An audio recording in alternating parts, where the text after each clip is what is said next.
Hey, I want to move on to Laura Paskus now, who continues her series of interviews with journalists around the state. This week, she's focused on the town of Grants, a case study in divided opinions on the public health order, certainly. She spoke with Diego Lopez, a reporter with the Cibola Citizen. Diego, thank you. So last week we talked about the lockdown in Gallup, which the mayor had requested to try and slow the coronavirus. Just 60 miles away, Grants is experiencing something quite different. Is there support for the mayor's reopening of businesses in Grants? Oh, most certainly. And most of the support comes from the business owners. You're always going to have pushback. So you've got your crowd that supports the mayor, and there's the crowd that absolutely does not. But there is definitely some support for the mayor here.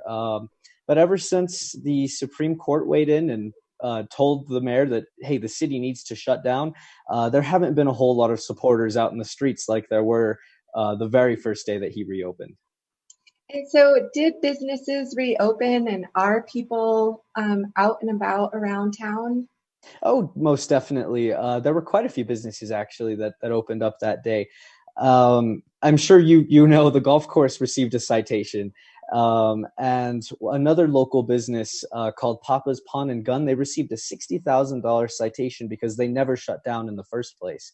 But there were a multitude of stores that opened up, and indeed there are still some open today, which, to my knowledge, have not received a citation or have been visited by the New Mexico State Police.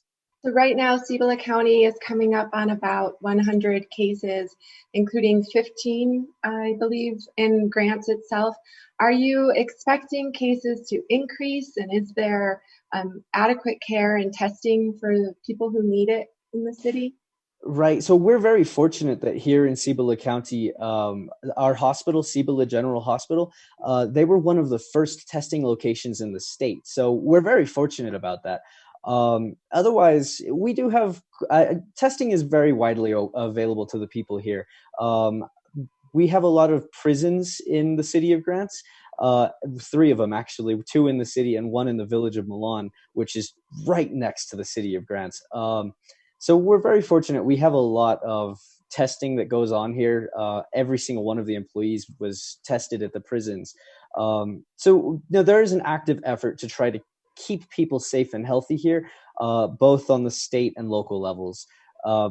So we're hoping that we don't see a massive rise. Unfortunately, we don't have any doctors or medical professionals who work with our paper, so we couldn't say for sure.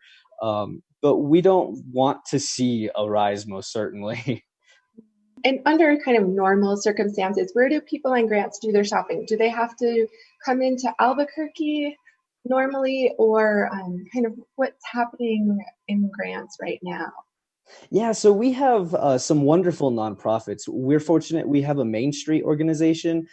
We have our Chamber of Commerce and just a multitude of wonderful nonprofits who help to bolster up the idea of shop local. And lately that's really taken root with the people here. People love to shop local. Our biggest store is a Walmart, but just across from the Walmart we have a Walgreens. But for the most part, a lot of our shopping is done locally. If there's something we can't find or is not available to us, it's definitely a trip to Albuquerque, though.